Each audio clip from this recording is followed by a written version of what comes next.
Hello दोस्तों, आप सभी लोग कैसे हैं। आशा करता हूँ कि आप सभी लोग अच्छे होंगे। दोस्तों ये हमारा पार्ट 2 है दोस्तों, 3.2 का पार्ट 2। पार्ट 1 में दोस्तों हमने फर्स्ट क्वेश्चन हल कर लिया था पूरा। अब पार्ट 2 में दोस्तों 2, 3, 4, 5th क्वेश्चन दोस्तों हल करेंगे। दोस्तों इन क्वेश्चनों को हल करने से पहले आप जान लीजिए, थोड़ा सा उसी में मतलब है क्वेश्चन, लेकिन थोड़ा डिफरेंस क्वेश्चन है। इस क्वेश्चन की मतलब ये है दोस्तों, जो आपकी ये सारणी है, इस वाले पृष्ठ पर आप देख पा रहे होंगे, ये सारणी जो है इसमें मतलब वही सेम वही बात है, लेकिन इसमें संगत और असंगत का जो बात आती है, उसमें जो ये यानी a1/a2 not equal to b1/b2 और a1/a2 बराबर b1/b2 बराबर c1/c2, ये दोनों संगत होंगी, लेकिन ये असंगत हो जाएगा। a1/a2 ना वो बराबर b1/b2 not equal to c1/c2 के, ये असंगत होगा और ये दोनों संगत होंगे। दोस्तों बस इतना सही था इसमें। अब चलिए दोस्तों क्वेश्चन को हल करते हैं। हमारा दोस्तों दूसरा नंबर क्वेश्चन है, ये देख पा रहे होंगे आप। हमारा दूसरा नंबर क्वेश्चन है दोस्तों, ये देखिए हमारा दूसरा क्वेश्चन है, अनुपातों a1/a2 b1/b2 और c1/c2 की तुलना कर ज्ञात कीजिए कि निम्न समीकरण युग्म द्वारा निरूपित रेखाएं एक बिंदु पर प्रतिच्छेद करती हैं या फिर समांतर हैं और या फिर समपाती हैं। दोस्तों हमने एक बिंदु पर प्रतिच्छेद करने का मतलब बताया है दोस्तों, a1/a2 not equal to b1/b2 की प्रतिच्छेद यानी प्रतिच्छेद करते हो समांतर रेखा का मतलब है a1/a2 बराबर b1/b2 बराबर c1/c2। ये देख पा रहे होंगे दोस्तों, यहाँ पर सब लिखा था, ये देख पा रहे होंगे दोस्तों, यहाँ पर सब लिखा है। समपाती रेखाएं ये हैं और समांतर रेखाएं ये हैं दोस्तों। तो चलिए क्वेश्चन की तरफ चलते हैं। दोस्तों चलिए क्वेश्चन को हल कर लेते हैं। दोस्तों हमारे दूसरे का क्वेश्चन ये रहा, मतलब समीकरण दिया है, इसमें आपको सिद्ध करना है, यानी ये 5x-4y प्लस 8 इक्वल टू 0 की 7x plus 6y minus 9 equal to 0 की। दोस्तों इसको हल करने के लिए आपको लिखना है सूत्र, क्या बराबर में सूत्र होता है a1/a2 बराबर b1/b2 बराबर c1/c2, ऐसे होता है। अब a1 क्या है, a1 इसमें मतलब ऊपर का समीकरण सारे एक एक वाले हैं, नीचे के समीकरण सारे दो दो वाले, यानी a1 b1 c1 a2 b2 c2। आप यहाँ पर लिखेंगे a1 equal to 5 comma b1 is equal to -4 comma c1 is equal to 8। अब a2 is equal to 7, b2 equal to का 6, c2 इक्वल टू का -9, ये होगा दोस्तों। अब आप यहाँ पर देख पा रहे होंगे जो होता है क्या, a1/a2 यानी 5/7 बराबर -4/6। अब यहाँ पर देखेंगे अगर इसको काट भी देते हैं तो ये होगा 2 दूनी 4 2 तिहाई 6। तो ये वाला आप देखेंगे 5/7 बराबर 2/3, यानी ये दोनों बराबर नहीं। यहीं पर आप देख लीजिए, अगर ये दोनों बराबर हैं तो आप आगे बढ़िए, नहीं तो ना बढ़िए। तो यानी ये इसके बराबर नहीं है, तो ये नॉट इक्वल टू हो जाएगा। और नॉट इक्वल टू का मतलब है एक ही बिंदु पर प्रतिच्छेद करती हैं। क्या एक ही बिंदु पर प्रतिच्छेद, समझ लीजिएगा दोस्तों, करती हैं। आप आंसर से मिला लीजिए, आंसर यही आएगा। आशा करता हूँ ये समझ में आ गया। अब हल नंबर दूसरा जो है दोस्तों, हल नंबर दूसरा है 9x प्लस का 3y प्लस का 12 इक्वल टू 0 की। और दोस्तों अगला है 18x प्लस का 6y प्लस का 24 इक्वल टू 0 के। अब देखेंगे a1/a2 का इतना लिखना, a1 इक्वल टू 9x हो गया, कामा b1 इक्वल टू 3 हो गया, यक्स नहीं लिखना है, सिर्फ इतने 3 हो गया दोस्तों ना, कामा c1 इक्वल टू हो गया 12, a2 इक्वल टू हो गया 18, b2 इक्वल टू हो गया 6, कामा c2 इक्वल टू हो गया 24। आप इसका आंसर पहले कमेंट में करिए दोस्तों, तो हम भी हल करें, आप भी हल करते चलिए, जिससे आपको आसानी हो जाए। अब a1/a2 होता है दोस्तों 9/18 बराबर b1/b2 3/6 बराबर c1/c2 यानी 12/24। अब 9 एक नम 9 दूनी 18, 3 एक नम 3 दूनी 6, 12 एक नम 12 दूनी 24, यानी सब में आ रहा है 1/2 बराबर 1/2 बराबर 1/2। यानी कि ये कौन सी रेखाएं हैं दोस्तों, आप कमेंट करके बता दीजिए। ये रेखाएं हैं दोस्तों समपाती। कौन सी? समपाती रेखाएं हैं।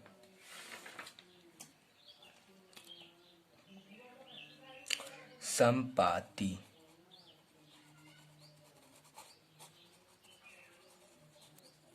रेखाएं। अब यही इसका आंसर हो गया, समपाती रेखाएं। चलिए दोस्तों अब थर्ड क्वेश्चन की ओर चल लेते हैं। आशा करता हूँ यहाँ तक आपको समझ में आ गया है। अब तीसरा क्वेश्चन देख लेते हैं दोस्तों। हाँ तो दोस्तों हमारा तीसरा समीकरण है 6x माइनस का 3y प्लस का 10 इक्वल टू का 0 और 2x माइनस का y प्लस का 9 इक्वल टू में 0। यहाँ पर फिर वही a1 इक्वल टू क्या है 6, b1 इक्वल टू माइनस का 3, c1 इक्वल टू 10, ये हो गया। इसके बाद a2 इक्वल टू क्या है 2 है ना दोस्तों, कामा b2 इक्वल टू यहाँ पर 1 है तो यानी माइनस का 1 हो जाएगा, इसका c2 क्या दोस्तों c2 इक्वल टू है 9। अब a1/a2 यानी 6/2, इसको देखेंगे 2 का नम 2 3 6 इक्वल टू b1/b2 माइनस का 3 बटे माइनस का 1, ये कट गया यानी 3/1, इसमें भी आ रहा है, ये बराबर है अभी इस वक्त। और इसको देखेंगे c1 यानी 10/9, यानी ये इसके बराबर नहीं है, तो आप यहाँ पर फिर से लिखेंगे 3/1 बराबर 3/1 नॉट इक्वल टू 10/9 की, यानी ये नॉट इक्वल टू, ये इसके बराबर नहीं है। तो यहाँ पर आप लिखेंगे ये कौन सी रेखा है, ये समांतर रेखा है। कौन सी? समांतर रेखा, ये दोस्तों समांतर रेखा है। आशा करता हूँ आपको 2 नंबर क्वेश्चन हल हो गया होगा। चलिए दोस्तों अब तीसरे नंबर क्वेश्चन की तरफ चलते हैं। हाँ तो दोस्तों हमारा तीसरा नंबर जो क्वेश्चन है, जो तीसरा नंबर दोस्तों क्वेश्चन है, वो तीसरा नंबर क्वेश्चन कह रहा है कि अनुपातों a1/a2 कामा b1/b2 और c1/c2 की तुलना कीजिए। तुलना कर ज्ञात कीजिए कि निम्न रैखिक समीकरण के युग्म संगत हैं या असंगत। मैंने दोस्तों आपको बता दिया है संगत किसे कहा जाता है, असंगत किसे कहा जाता है। दोस्तों आपने नहीं देखा तो वीडियो को थोड़ा पीछे ले लीजिए, वहां पर आप देख सकते हैं। चलिए दोस्तों समीकरण को हल कर लेते हैं, संगत है या असंगत। दोस्तों आप यहाँ पर देख पा रहे होंगे समीकरण, यही समीकरण है, यानी किसका? हल नंबर तीसरे का पहला, हल तीसरे का पहला समीकरण ये है। अब यहाँ पर आपको पहले उसी प्रकार में लिख लेना, पहले इसको इधर पक्षांतर कर लेना है, तो ये हो जाएगा 3x प्लस का 2y माइनस का 5 इक्वल टू में 0, और ये 2x माइनस का 3y माइनस का 7 इक्वल टू में 0। अब दोस्तों आपको क्या करना है? आपको कुछ नहीं करना है, आपको देखना है ये 3/2 यानी a1/a2, आप तो ये समझ में गए होंगे इसलिए हम डायरेक्ट कर दे रहे हैं। तो a1 क्या है 3 है, बटे a2 क्या है 2, ये बराबर में देखेंगे प्लस का 2 है b1 माइनस का 3 है, यानी ये इसके बराबर नहीं कि यहाँ पर 3 है, यहाँ पर 2 है, यहाँ पर 2 है, यहाँ पर 3 है, ये नॉट इक्वल टू, यानी ये कौन सा है? अद्वितीय हल है। अद्वितीय हल को क्या कहा जाता है दोस्तों? संगत। अद्वितीय हल को क्या कहा जाता है? संगत। आप देखते हैं द्वितीय नंबर तीसरे का दूसरा समीकरण 2x माइनस का 3y बराबर में 8, 4x माइनस का 6y बराबर में 9, इसको इधर पक्षांतर करेंगे तो हो जाएगा 2x माइनस का 3y माइनस का 8 और 4x माइनस का 6y माइनस का 9 बराबर 0 बराबर 0। यहाँ पर आप देख पा रहे होंगे ये a1/a2 यानी 2/4 बराबर माइनस का 3/में माइनस का 6 यानी b1/b2 और बराबर माइनस का 8 माइनस का 9 माइनस से माइनस माइनस से माइनस। अब देख पा रहे होंगे यहाँ पर आप क्या देख रहे हैं? 2 का नम 2 दूनी 4, 3 का नम 3 दूनी 6, यानी ये बराबर है, यानी 1/2 बराबर है 1/2 की नॉट इक्वल टू 8/9 की, ये इसके बराबर नहीं है, आप देख पा रहे होंगे। तो ये कौन सा हो जाएगा दोस्तों? ये हो जाएगा, ये दोस्तों हमारे हिसाब से असंगत होना चाहिए दोस्तों। जी दोस्तों ये समांतर रेखाएं हैं और यह असंगत है। देखिए, अद्वितीय हल और संपाती रेखाएं जो होती हैं, अद्वितीय हल और जो अपरिमित रूप से अनेक हल या फिर संपाती रेखाएं, देखिए या तो प्रतिच्छेद करती हुई रेखाएं जो होंगी और संपाती रेखाएं, वे दोनों संगत होंगी, और जो समांतर रेखा है वो असंगत रेखा होगी। आशा करता हूँ ये समझ में आ गया। अब तीसरे का तीसरा क्वेश्चन हल कर लेते हैं दोस्तों ये तीसरे का तीसरा क्वेश्चन हल करा देंगे, उसके बाद ये दो क्वेश्चन आपको अपने तरफ से कर लेना है दोस्तों। अब ये तीसरे का तीसरा क्वेश्चन है, थोड़ा मतलब डिफिकल्ट हो सकता है, इसलिए इसको हल करा देते हैं। ये देखिए तीसरे का तीसरा, कौन सा तीसरे का तीसरा, तीसरे का तीसरा है 3/2 x plus 5/3 y equal to में 7। आप इस समीकरण को देखकर मत घबरा जाइए, आपको हल करना है, बस आप इतना सोच लीजिए 10y और इक्वल टू में 12। पहला काम आप क्या करेंगे, 3/2 यक्स प्लस 5/3 y, इसको पक्षांतर करेंगे माइनस का 7 इक्वल टू 0, काम 9x माइनस का 10y माइनस का 12 इक्वल टू 0 के। अब इसके बाद आपको क्या करना है, a1 आपको लिखना है 3/2 है, कामा b1 क्या है 5/3, कामा c1 क्या है माइनस का 7, a2 9, b2 माइनस का 10, c2 माइनस का 12। अब a1/a2 यानी 3/2 a1 का मान है और बटे में 3 यानी कि a2 का मान 9 है, और ये बराबर में जाएगा b1 का मान क्या है 5/3, और उसकी बाद बटे में दोस्तों लग जाएगा माइनस का 10, और बराबर में है माइनस का 7 बटे माइनस का 12, ये कट जाएगा। ये तृतीय स्टेप में है, ये ऊपर चला जाएगा दोस्तों, तो ये हो जाएगा, ऊपर जाएगा तो गुणा में हो जाएगा 3×9/2 बराबर, ये भी ऊपर जाएगा यानी 5×-10 तो ये देखिए इसका गुणा करेंगे जब, ये हो जाएगा 3×9 = 27/2 और बराबर में 5×50/3 जो कि नॉट इक्वल टू है, यानी कि ये हो जाएगा दोस्तों अद्वितीय हल यानी कि संगत। क्या हो जाएगा दोस्तों, संगत। अद्वितीय हल का मतलब संगत हो जाएगा। हाँ तो दोस्तों ये संगत हो जाएगा, क्या संगत आंसर लिख देना है। अब आपको ये दो क्वेश्चन कर लेना है। अब मैं आपको थोड़ा चौथा नंबर बता देता हूँ। चौथा नंबर भी दोस्तों आपको समीकरण युग्म बना लेना है, संगत असंगत वो बताना है, जो कि हम बता देंगे, और ग्राफ आपको अपने मन से हल कर लेना है, क्योंकि ग्राफ हम नहीं बताएंगे दोस्तों। ग्राफ को मैंने ऑलरेडी वीडियो में यानी पहली वीडियो में भी बताने की कोशिश किया है, और ग्राफ पर भी एक वीडियो बनाया है, वहां पर भी आप जाकर के देख सकते हैं दोस्तों। तो चलिए इसको बता देते हैं थोड़ा चौथे नंबर का। तो चौथा है इसका फर्स्ट, आप जैसे x plus Y equal to 5 है, और फिर इसका द्वितीय समीकरण है 2x प्लस का 2y इक्वल टू में 10। तो यानी यहाँ पर आप देखेंगे, यहाँ पर a1 का मान क्या है 1 है, कामा b1 का मान क्या है 1 है, ये कामा c1 ये इधर पक्षांतर होकर आएगा माइनस का 5। अब a2 का मान क्या है 2, b2 का मान क्या है 2, c2 का मान क्या है दोस्तों माइनस का 10। अब देखेंगे a1/a2 होता है, यानी 1/2 बराबर 1/2 बराबर माइनस का 5 बट्टे माइनस का 10, माइनस माइनस काटा 5 का नाम 5 दूनी 10, यानी कि 1/2 बराबर 1/2 बराबर 1/2।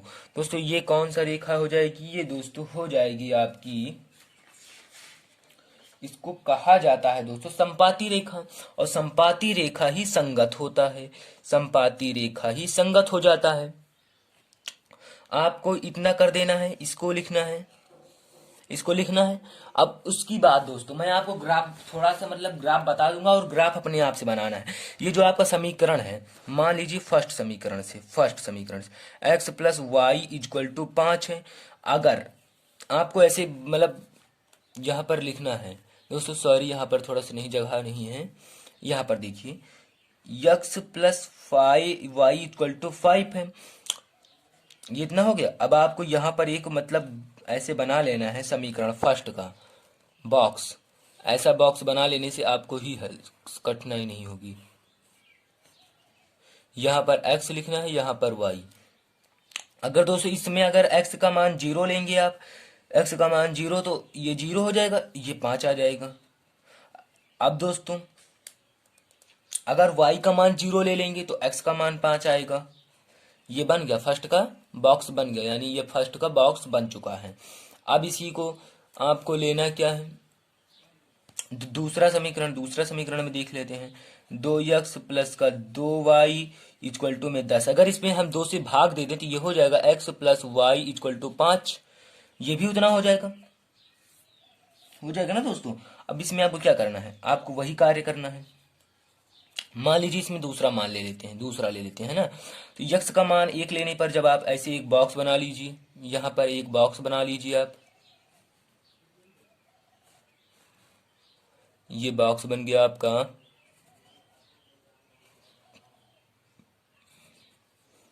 एक्स वाई, जब दोस्तों x का मान 1 लेंगे तो y का मान क्या आ जाएगा, 1 घट जाएगा, इधर प्लस में उधर चला जाएगा, यानी 1 प्लस वाई इक्वल टू 5।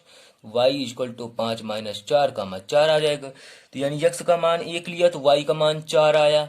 अगर y का मान 1 लेंगे, y का मान 1 लेने पर x का मान 4 ये आ गया। अब आपका ये दोनों आ गया है ना, बन गया है। अब ये आपका, अब इसी के आधार पे आपको ग्राफ बनाना है। चलिए दोस्तों, ग्राफ भी आपको एक क्वेश्चन में ग्राफ आपको हम बना देते हैं जिससे आपको आसानी हो। दोस्तों आपको इस प्रकार ग्राफ बना लेना है दोस्तों। अब दोस्तों आपको ग्राफ बना लेने के बाद आपको क्या देखना है, आपको मैं सिर्फ इसमें बनाना सिखाऊंगा, बनाना आपको बता दूंगा। और आप अगर समझ में नहीं आता तो आप इस पर ऑलरेडी मैंने एक वीडियो बना रखी है, वहां पर आप जाकर के देख सकते हैं। अब यहाँ पर देखिए, वहां पर जो आपने समीकरण बनाया था उसमें पहला क्या था, 0,5, यानी 0x का होता है, 5y का होता है। इसलिए मैं आपको बता रहा हूँ कि आपको समझ में नहीं आता तो आप वहां पर जाकर के देख सकते हैं। मैंने यहाँ पर लिखा है, पहला समीकरण का है 0,5, 0 है x का, 5 है y का, है ना दोस्तों। आप चलिए अच्छा थोड़ा सा यहाँ पर बता देता हूँ सिंपल के लिए। यहाँ पर देख लीजिए, ये जो बना है, ये x, एक x होता है एक y, यानी x 0 और y का 5, फिर x का 5 y का 0। उसी प्रकार x का 1 y का 4 और x का 4 y का 1। इसी प्रकार अब यहाँ पर आपको ग्राफ में हल करना है दोस्तों, ग्राफ में आपको दोस्तों हल करना है। अब यहाँ पर x का मान 0 है, x का मान 0 यहाँ पर है, y का मान 5। अब देखेंगे दोस्तों, x का मान 0, y का मान 5, यानी ये बिंदु यहीं पर बनेगा। यहाँ पर लिखेंगे 0,5, क्योंकि ये इसके सिद्धांत पर है, यहीं पर बनेगी, यहाँ से निकल जाएगा। अब दोस्तों अगला है 5, x का मान 5, x का मान 5, y का मान 0, y का मान 0 यहीं पर है। तो यानी x का मान 5 यहीं पर है, y का मान 0 यहीं पर है, यहाँ पर है, यहाँ से ऐसे निकलेगा, यहीं पर आकर के मिल जाएगा, यहाँ पर हो जाएगा 5,0। अब दोस्तों आपको क्या करना है, आपको इस वाली लाइन को इससे मिला देना है। क्या करना है, मिला देना है दोस्तों। चलिए मिला देते हैं हम। हाँ दोस्तों, हमने यहाँ पर मिला दिया। अब आपको क्या करना है, दूसरे समीकरण में आप देखेंगे x का मान 1 है, y का मान 4 है।